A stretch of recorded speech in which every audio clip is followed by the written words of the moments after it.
내가 누누이 지금 얘기하고 있지만 대한민국 임시정부 독립운동가분들도 내부 분열과 갈등이 많았어요. 권력으로 읽는 세계사 2.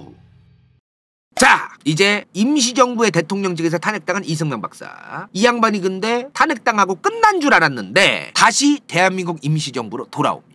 다시 돌아와요. 과정이 뭐예요 지금? 탄핵. 자기 혼자 솔플 시작, 겐플 시작. 그 사이에 임시정부 와해, 분열, 그리고 이승만 다시 돌아와. 요 상황이 된 거예요 지금. 근데 그 사이에 이승만 박사랑 상관없이 상해에 있던 임시정부의 독립운동가들도 와해되고 분열돼요. 그리고 이승만 박사가 근데 이 와해되고 있고 분열되고 있던 임시정부에 다시 돌아와요. 돌아와서 어떤 직책이 되느냐? 대한민국 임시정부의 특명 전권 대사가 됩니다. 근데 탄핵까지 당한 양반이 어떻게 저렇게 돌아와가지고 무슨 갑자기 또 특명 전권 대사야? 탄핵할 때는 언제고? 김구 선생 덕분입니다. 김구 선생. 여기서 이제 김구 선생이랑 이승만 박사가 엄청나게 가까운 사이였다라는 게 이제 드러나는 대목인데요. 자, 아까 얘기했다시피 임시정부가 와해되고 있었다고 했습니다. 분열되고 있고. 이거를 김구 선생이 중심을 잡아요. 그리고 이 상해 임시정부의 김구 선생이 지도자 역할을 이제 하고 계셨었어요. 이때 김구 선생이 이승만 박사를 다시 불러. 김구 선생이 돌아와서 우리 많이 도와달라고, 당신의 도움이 필요하다. 이승만 박사가 다시 이제 그 특명정권 대사가 됐던 거예요. 이승만 박사도 나름 독립운동을 계속 하려는, 물론 방법론이 너무너무 달랐지만, 무장투쟁은 반대했지만 자신의 방식으로 독립운동을 하려는 어떤 그런 열정과 신념이 있던 사람인 건 좀 정황상 여러 가지 보이거든요, 사실 이승만 박사가. 그러다 보니까 김구 선생도 쓰지 않았을까, 이승만 박사를.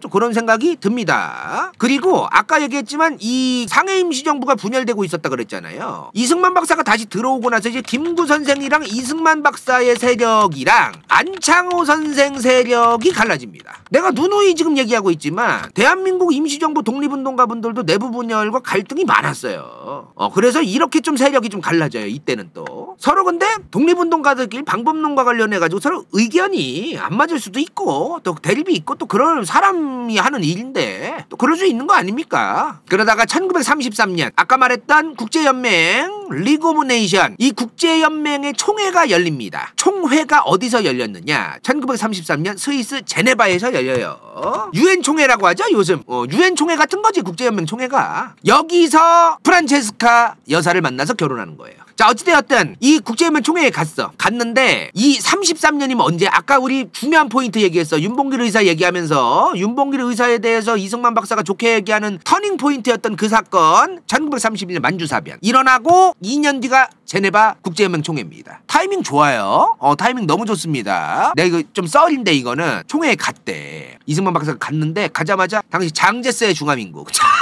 장제스의 중화민국 외교관이 이승만 박사 보자마자 아이고 어떻게 또 여기를 또 먼 길 와서 세상에 어서와 이 양반이 한반도 독립 그 외교관이요. 좀 인사하라고. 장제스의 중화민국 외교관이 세상에 이승만 박사 오자마자 환장해가지고 반가워서 막 같은 입장 아니야. 일본 쳐 죽이고 싶고 막 같은 입장이라서 이제 서로 서부작 또 좋게 또 하고 또 그랬대요. 가서 같은 입장이니까 당시에는 중국 대륙은 당시 장제스의 중화민국이었으니까요. 결국에 이 국제연맹 총회에서 뭐가 결정되느냐? 이승만 박사와 상관없이 사실은 이승만 박사가 여기 가가지고 인터뷰 많이 해요. 외신 기자들하고도 인터뷰 많이 하고 일본의 만행, 일본 얘네들 문제 많다 뭐 이런 얘기 많이 하거든요. 뭐 그건 그렇고 그거랑 상관없이 이 국제연맹 총회에서 이미 이쯤 되면 만주사변 이후에 수많은 그 서구 열강들, 유럽 국가들도 일본 얘네 선 넘었다 이런 얘기를 하기 시작해요. 그래서 일본군은 만주에서 빨리 철수해라.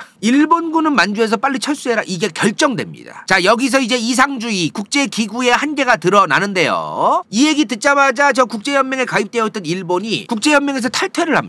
니들끼리 철수 결정하든가 말든가 마음대로 해. 우린 탈퇴하면 그만이야. 물론 이때 탈퇴를 하든가 말든가 국제연맹에 가입한 수많은 국가들이 일본이라는 국가를 상대로 외교적 압력을 다 함께 갈겼으면은 영향이 있었겠죠. 근데 당시만 해도 국제기구라는 게 아직까지도 좀 같은 마음 한 뜻으로 막 함께 행동하고 이런 게 좀 부족할 때예요. 유엔만 해도 미국이라던가 이런 강대국들이 제 조지자 얘들아 북한 조질까 할 거야. 그럼 영국이랑 캐나다가 당연히 조져야지. 이제 이러면서 좀 따라가는 게 솔직한 솔직한 얘기로 있단 말이야. 근데 미국이 가입도 안 되어 있고 솔직한 얘기로 이제 그런 상황에서 뭐 저기서 저 국제연맹 총회에서 뭘 정하나 마나 뭐 씨알이 맥혀요 저게. 자 아무튼 지금 현재 1930년대 초를 얘기하고 있습니다. 그러면은 뭐예요? 1차 세계대전은 끝났어요. 몇 년 뒤에는 2차 세계대전이 시작이 되죠. 자 1939년 9월 1일 나치 독일이 폴란드에 선빵을 갈기면서 2차 세계대전이 시작되죠. 근데 그건 그거고 우리는 좀 일본이 중요한 거 아닙니까? 이승만 박사가 1941년 7월 책을 하나 씁니다. 일본 내막기. 일본 내막기. 이 책의 내용이 뭐냐면은 미국을 향해서 얘기하는 주장이 있어요.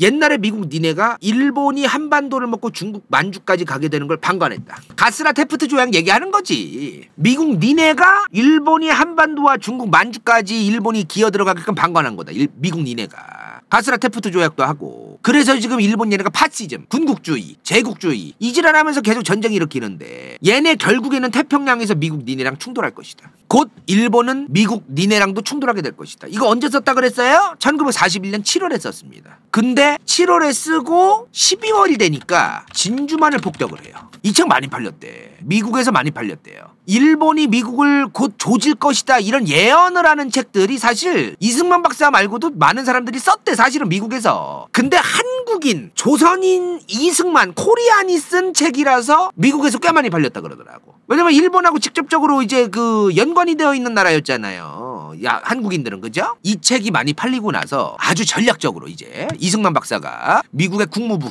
미국은 국무부라고 합니다. 외교부를. 미국의 국무부랑 접촉을 합니다. 미국의 외교부랑 접촉을 한 거예요. 이승만 박사가. 만나서 이때 뭐라고 하냐면은 1942년쯤이야 이게. 대한민국 임시정부 승인해줘라. 대한민국 임시정부 승인 좀 해줘라. 그러니까 저 승인이라고 하는 게 뭐냐면은 우리나라가 그냥 주장하는 거잖아요. 대한민국 임시정부. 근데 문제가 저 때는 대한민국이란 나라가 솔직한 얘기로 없는 상태란 말이야. 국제정치적으로 보면은. 다른 강대국들 입장에서는 저 한반도는 그냥 일본의 영토예요. 일본의 영토. 왜냐면 식민지 바글바글한 애들이 한둘이야? 영국도 그렇고 프랑스도 그렇고 걔네들 그 식민지 하나하나 다 국가로서 보겠냐고. 일본이 먹고 있는 식민지 영토로 보이는 거잖아. 다른 나라들 입장에서는 당시 미국도 그렇고. 근데 거기다 대고 이제 이승만 박사가 가서 미국한테 일단 대한민국 임시정부 승인해줘라. 일본이 패망한 이후에 이 한반도는 이 대한민국 임시정부가 정부의 이제 개성을 이어받아서 계속 우리가 이제 운영해야 된다. 미국이라는 강대국 니네가 우리를 빨리 승인해줘라. 우리는 만약에 미국 니네 이제 지금 일본이랑 진주만 폭격 이후에 태평양 전쟁 시작했는데 만약에 미국 니네가 지금 대한민국 임시정부를 승인을 해주면은 우리 친미국가로 진짜 정부 제대로 이어가겠다. 아주 외교적인 그 멘트죠?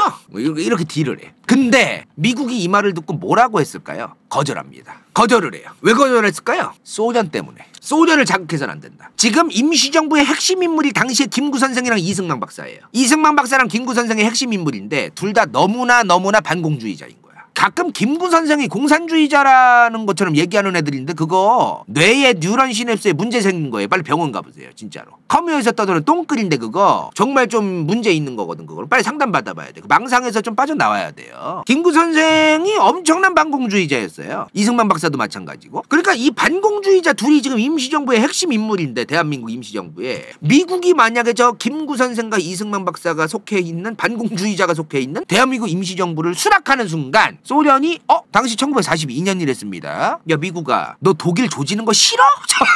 너 지금 한반도에 지금 반공주의자를 지금 국가의 수반으로 임시정부 요인으로 지금 승인을 해주겠다는 게 말이 돼 니네? 우리 공산주의 국가인 거 뻔히 알면서 니네 우리랑 협의도 안 하고 지금 장난하는 것도 아니고 지금 반공주의자를 지금 수락을 하려 그래. 니네가 지금 돌았나 지금? 히틀러 그냥 밀고 들어오는 거 내버려 더 줘 한 번? 이제 이럴 수 있잖아요.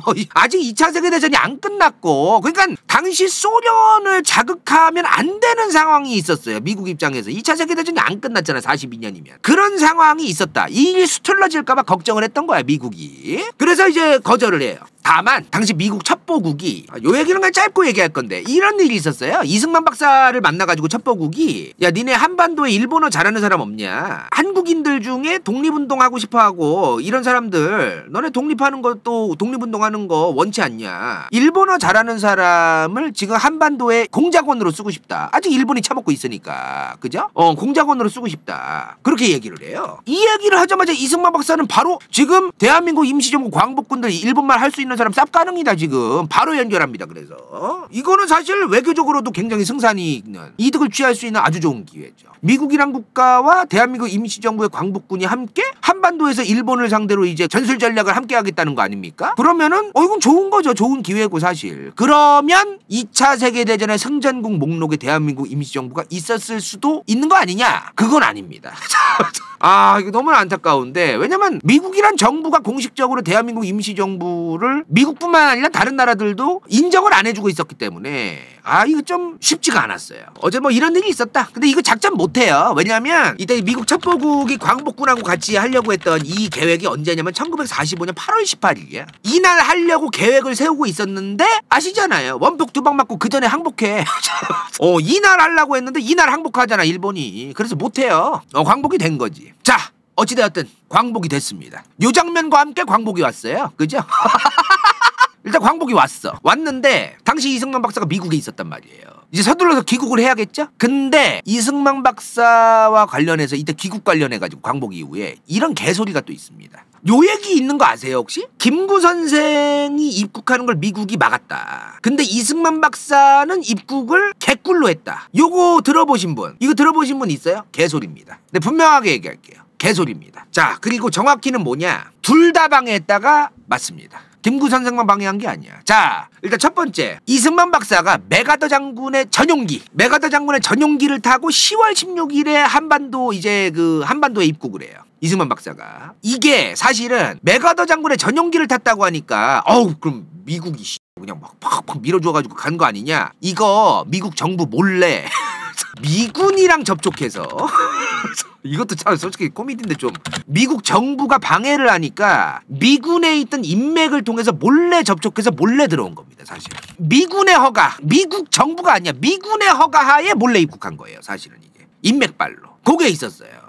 이거를 가지고 지금 메가더 장군의 전용기를 탔으니까 미국 정부가 막 밀어준 거야. 이거는 사실이 아닙니다. 그럴 거면 8월 15일 씨발 다이렉트로 바로 입국하지 뭐 하려고 10월 16일까지 있다가 왔대요? 그것도 웃긴 거 아니에요? 8월 15일에 다이렉트로 들어가면 되지. 안 그래? 당시 김구 선생은 중국에 있었단 말이에요. 김구 선생은 중국에 있었는데 김구 선생은 11월에 입국해요. 방해하려면 그래도 1년은 좀 방해를 하지. 왜 한 달밖에 또 차이가 안 난대요?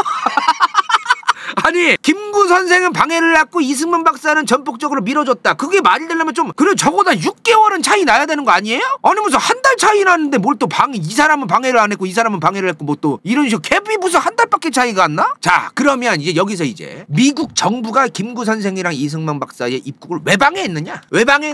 또 소련 때문이야.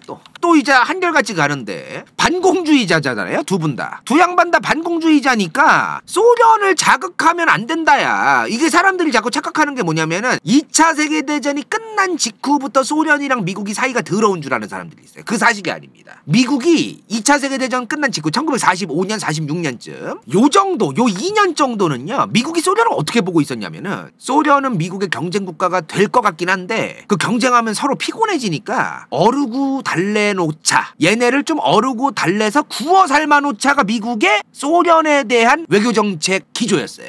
요게 이제 기조였어요. 요거.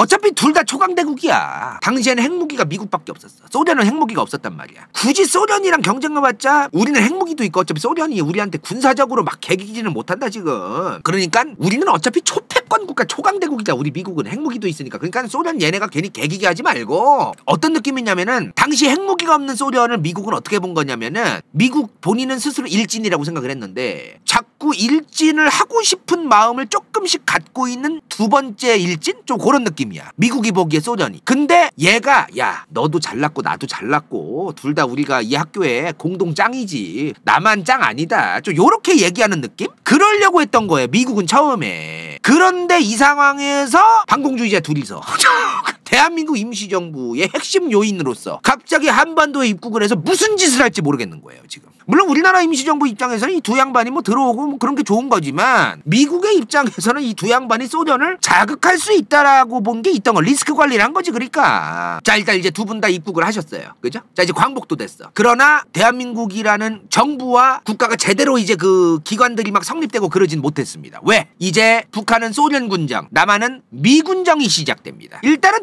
얘기야 이거. 일단 저게 뭔 상황이냐면은 빨리 대한민국 정부를 수립하고 제대로 이제 나라 운영하게끔 바통 터치를 빨리 해줘야 되는데 일단은 시간을 끄는 거예요. 둘이서 일단 나눠 먹고서 좀 이따 더 자세하게 설명드릴 건데 이 상황에서 일단은 미국이 여기를 점령하고 소련이 점령한 상황에서 미국이 신탁 통치 드립을 치기 시작합니다. 신탁 통치가 뭐냐? 대신 다스려 주자는 거예요. 얘네 한반도 여기 지금 나라꼴 개판이고 얘네 지금 정치인이고 지랄이고 간에 얘네 개판이야. 얘네 나라 절대 운영 못해. 그러니까 우리 강대국들이 대신 다스려 주자 이거예요. 다만 영원토록 다스리자는 게 아니라 얘네가 재구실을 할 수 있을 때까지만 대신 다스려 주자예요. 재구실할 때까지만 대신 다스리자. 근데 이게 처음에는 이 신탁 통치에 대해서 미국 소련이 이미 광복되기 전부터 1945년 8월 15일 전부터 얘기하던 거예요. 이게 갑자기 나온 게 아닙니다. 사실은 얘네 만나서 이렇게 얘네 만나가지고 막 이러고 있었잖아. 지금 트루먼이랑 스탈린하고 막 이렇게 광복되기 전부터 저러고 있었어요. 사실은.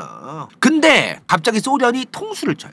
이미 신탁통치 협의를 다 봤는데 합의를 다 해놓고 소련이 나중 가서 얘네 광복했잖아. 바로 독립시켜줘야지. 그래도 신탁통치 좀 아니지 않니? 갑자기 개소리를 해 소련이. 뭔가 기분 좋지 않아요?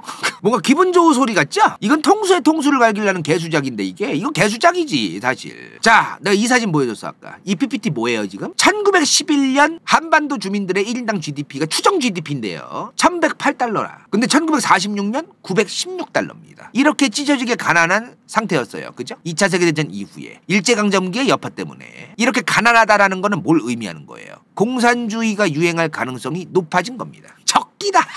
너무 좋은 타이밍. 공산주의를 선동하고 홍보하기에 너무너무 전단지 뿌리기에 너무너무 좋은 타이밍. 이걸 스탈린은 알고 있던 거죠. 그러니까 스탈린하고 소련은 당시에 한반도 전체를 그냥 바로 독립시켜줬을 때 얘네는 공산국가가 세워질 거라는 자신감이 있던 거예요. 미국은 당연히 그걸 알고 있으니까 반대를 합니다. 반대를 해서 결국에는 미국이랑 소련이 만나서 협의를 봐요. 몇 년으로? 5년만 하자. 5년 해주자. 5년 해주자. 일단 미국 입장에서는 친소련 국가가 세워지는 거를 또 막아야 했고 여러 가지 또 있었을 거 아닙니까? 소련 입장에서는 또 여기 전체가 공산화되길 원하지만 미국은 그걸 또 막아야 되는 거고. 그러니까 미국도 시간을 벌어야 되는 거예요. 지금 빨리. 나라꼴 개판 나서 지금 2차 세계대전 끝난 지 얼마 안 돼가지고 가난한 나라니까 공산주의 금방 퍼질 것 같은 거야. 미국이 봐도. 근데 이 5년 신탁 통치도 졸라 웃긴 게 뭐냐면요. 소련은 이 5년 신탁 통치에 동의를 했거든요. 처음에. 그래놓고 개뻥카를 치고 있었어요. 5년 오케이. 5년 하자 미국아 이래놓고 김일성이를 밀어주고 있었습니다. 그러니까 애초에 소련은 신탁 통치할 생각이 전혀 없었던 거예요. 북쪽에서는 일단은 김일성이를 중심으로 북한이 아니야. 솔직한 얘기로 김일성이만 잘 키워놓고 김일성을 중심으로 이제 공산주의 국가를 세우려는 작업을 북한에서만 했지. 왜냐면 갈라져 있었으니까 이렇게. 일단 북쪽에서 이제 여기서 어떻게 해 소련이. 일단 여기서 준비해놓으면 미국이 나중에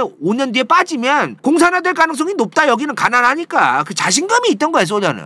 근데 이게 상황을 잘 이해해야 되는 게 뭐냐면은 대한민국의 임시정부는 하나예요. 그죠? 하나야 하나. 대한민국 임시정부는 하나 아니에요? 그거를 무시하고 김일성이랑 같이 따로 나라를 만들 준비를 한다는 거는 대한민국 정부, 아직은 임시정부지만 이 정부를 존중하지 않고 인정하지 않겠다. 소련은 그냥 다른 나라 공산국가 만들려고 한다. 이 생각하고 있는 거야 지금 어찌되었든 그 대한민국 임시정부, 통합된 하나의 임시정부로 이 한반도에 통일된 정부를 만들어야 될 거 아닙니까? 미국은 그거를 만들려고 했던 거예요. 한반도에 통합된 정부로 한 개가 만들어져야 되는 거잖아. 근데 이 한 개가 만들어지기에 지금 개판이다 이 말이에요. 일단은 북쪽엔 소련이 자리했고 미국이 남쪽에 자리했지만 일단 그럼에도 불구하고 하나로 가야 된다. 미국의 주장은 그거였어요. 미국의 주장은. 근데 소련은 그걸 원치 않던 겁니다. 미국은 하나의 통일된 정부를 만들 때까지 지금 사회가 너무 혼란스럽다. 공산주의자도 많고 반공주의자도 많고 여기저기 막 개판 났고 막 서로 싸움 나고 막. 그러니까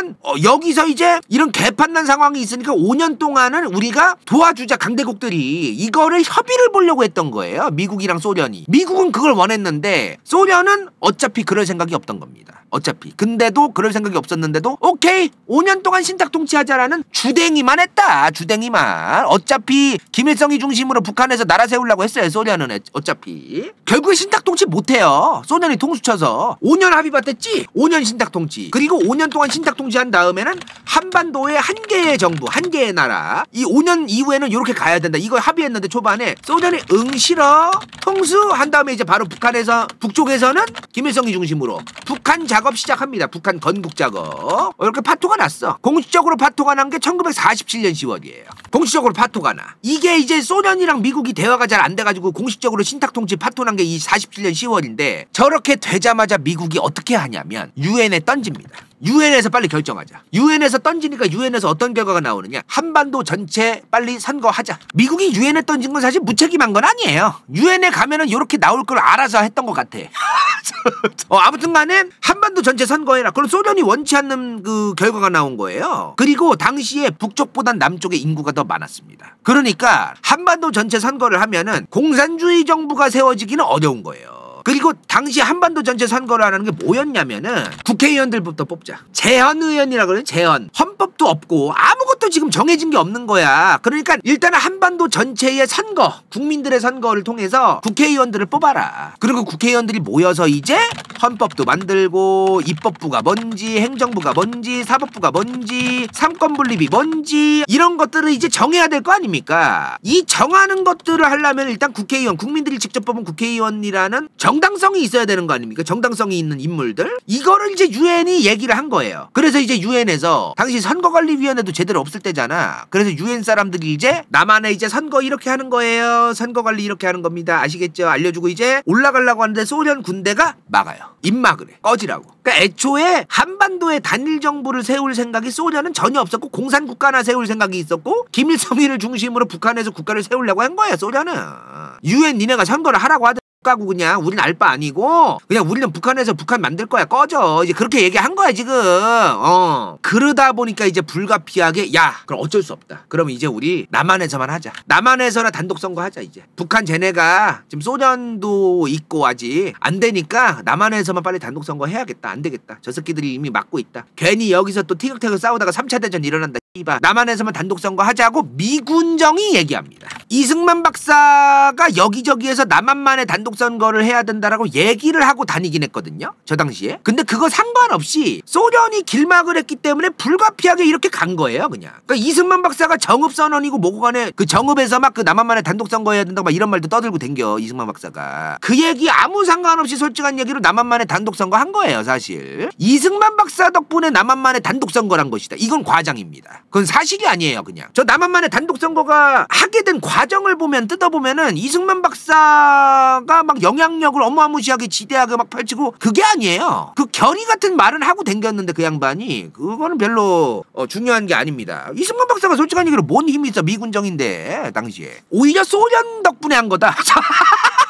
오히려 소련이라는 미국과 이제 맞다이 까면은 진짜 3차 대전 터질 수도 있는 아주 예민한 소련이 길막을 했기 때문에 미국도 한 발 빼서 안 되겠다 야 그냥 남한만 하자 이렇게 결정이 된 게 오히려 합리적이겠어요. 자 어쨌든 이제 남한만의 단독 선거로 가게 됩니다. 자 단독 선거 결정되자마자 이제 이승만 박사는 환장해요. 오케이 역시 저 공산주의자 새끼들하고는 함께 갈 수 없다. 남한만 따로 빨리 가자.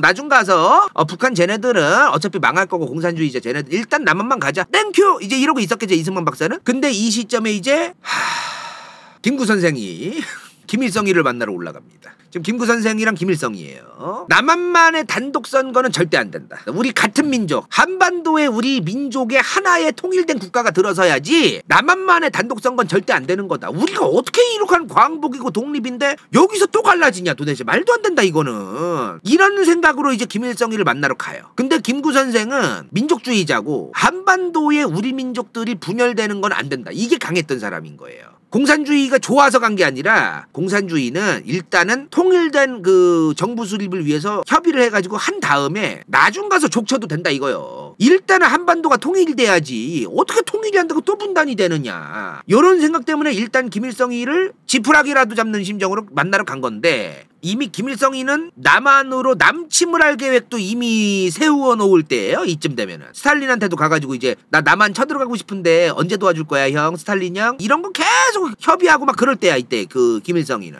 근데 이 타이밍에 이제 김구 선생이 김일성이를 만난 거지 저때. 그리고 이승만 박사는 아까도 얘기했다시피 안 된다. 북한 쟤네랑 함께 못 간다. 남한만의 단독 선거로 가야지 뭐 쟤네를 데리고 갈라 그러냐. 저 새끼 안 된다. 이때부터 이제 관계가 틀어지는 거예요. 이 시점부터 김구 선생이랑 이승만 박사가 사이가 틀어지는 거지. 그 전에 독립운동할 때는 관계가 괜찮았어요, 두 양반이. 그냥 원래부터 안 좋았던 것처럼 얘기하면 안 됩니다. 자, 그리고 이 시점부터 이제 미국도 소련 이 새끼 믿으면 안 된다. 아까 뭐라고 했어? 원래 같았으면 미국의 초반 스탠스가 뭐였어요? 어차피 소련은 핵무기도 없고 우리 미국이랑 소련이 함께 그냥 얘네 좀 구워 삶아가지고 좋게 가야지. 걔네 대결구도 하고 막 그러면 피곤하다. 좋게 사부작 같이 가자 이러려고 했는데 미국도 이제 이 소련 얘네들 못 믿겠다.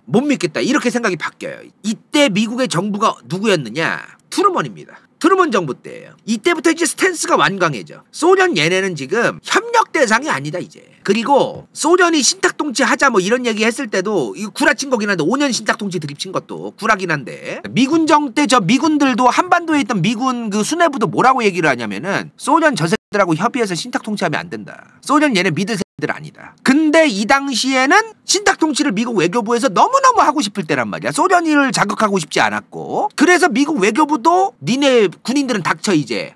우리 국무부 외교부가 지금 신탁통치 소련이랑 쇼부치고 지금 협의 잘 하고 있는데 니네 군인들이 뭔데 지금 외교하는데 지금 이래라 저래라 니네는 그냥 군인이나 하면 되지. 처음엔 그랬어요, 미국의 외교부가. 근데 트루먼 정부 때 47년부터는 이제 소련 얘네 믿을 게 아니구나. 유엔에서 지금 남북한 동시선거 하려고 지금 한반도 전체 총선거 하려고 유엔에서도 사람도 왔는데 저 소련 저 새끼 문짝도 안 열고 지금 길막하고 지금 장난하는 것도 아니고 지금 이런 상황이 벌어진 거예요. 그 미국도 이제 소련을 안 믿고 남한만의 단독 정부로 가야겠다. 이 타이밍에 이제 김구 선생은 갑자기 이제 김일성이를 만나러 가신 거고 이승만 박사는 얼씨구나 지화자 남한만의 단독 정부 땡큐다 이러고 있으시던 거고 김일성이가 존재하는 거 하나만으로라도 소련 때문에라도 남한만의 단독 정부는 이미 정해진 수순이었어요. 남한만의 단독 정부가 이승만이라는 인물 때문에 된 거라고 얘기하면 절대로 안 됩니다. 이승만 박사가 없었어도 될 상황이었어요. 저거는 아까 내 누누이 얘기하지만 이때가 언제냐면 이 사진이 1948년 4월입니다.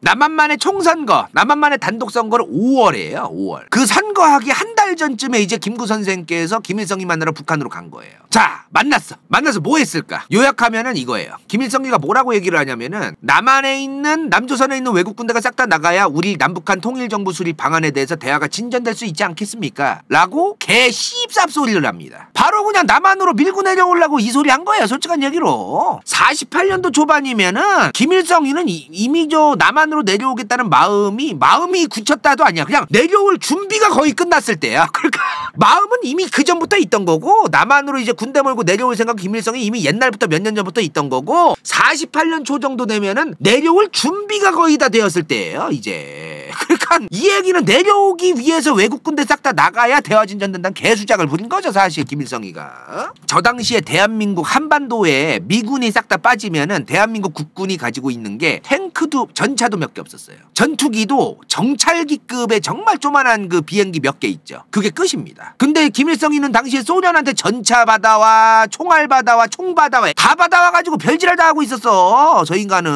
맞다이 까면 그냥 뒤지는 거야. 당시에 솔직한 얘기로. 방금도 얘기했지만 김구 선생이 김일성이를 만나가지고 김구 선생이 공산주의자였던 것이다. 요거는 진짜 좀 무식한 소리예요. 그런 얘기할 건 절대로 아니다. 그건 진짜 말도 안 되는 소리다. 요건 좀 분명히 하고 넘어가야 될 것 같습니다. 오늘 어떠셨어요? 앞서 이제 설명한 여러 가지를 보면 이승만이라는 인물이 친일파는 아니었던 것 같아요. 그거는 좀 빼박으로 봐야 되지 않을까요? 이제 정황상 여러 가지를 봐도 이 양반이 친일파다. 일본을 좋아하고 대한민국이 일본에게 처먹히길 원했다. 이거는 개바예요. 아무리 정황 뭘 봐도 그건 좀 억가인 것 같아요. 만약에 이 양반이 친일파였었다면 한반도의 독립을 원치 않아야 돼요. 한반도의 독립을 위해서 발로 뛰지 않았어야 돼요. 그건 아니란 말이에요. 결코. 오늘 말씀드린 여러 가지만으로 이승만이라는 인물을 함부로 평가해서는 안 됩니다. 아직도 이승만 편이 여러 편 남아있어요. 저희가 준비한 게. 오늘 간다요가 말씀드린 거는 이승만을 좋게 보라는 게 아니라 오늘의 주제에 맞는 이승만이 정말로 독립운동가였느냐 이 말이요. 요거에 대해서도 의문이 있는 사람들이 있어요. 독립운동가였다는 거죠. 요거를 오늘 검증하는 편이었다라는 겁니다. 제한적으로. 그죠? 자, 근데 이승만이 누구예요? 대한민국 초대 대통령 아닙니까? 1대 대통령? 대한민국 정부가 1948년 8월 15일에 대한민국 남한만의 단독정부 수립이 됐어요. 그죠? 이 양반은 7월부터 이제 대통령을 하고 있었고, 그죠? 그 이후에 대한민국 국회에서 국회의원들이 이제 일제강점기 때부터 친일파였던 인간들, 이 친일파들 잡아서 처벌하는 반민족 행위자 특별조사위원회, 줄여서 반민특위라고 합니다. 반민특위. 반민족 행위자 특별조사위원회, 줄여서 반민특위. 이거를 이제 대한민국 국회의원들이 준비하거든요. 근데요, 이거를 레알 실제로 팩트입니다. 이거 막습니다. 친일파들을 처벌하고 잡아들이는 걸 이승만 대통령이 막아요. 실제로 막습니다. 친일파 청산을 실제로 못하게 직접 막은 사람이에요. 이 양반은. 독립도 됐고 대한민국이란 국가도 이제 국권이 바로 섰고, 도대체 왜 친일파 청산을 막았을까요? 여기서 또 이 양반이 친일파냐 아니냐는 논쟁이 또 나오는 겁니다. 인생 동반자 좋기 드라이뉴트리 간다요 후원자 왕값 당근 이카로스 후추 vs 더 월드 은빛마술사 최현경 간호는 새벽인간 이름없음 XX129XX 잘매 마티아3 갱다 학성이 대원선 시우빛. 이건 재밌을지도 몰라.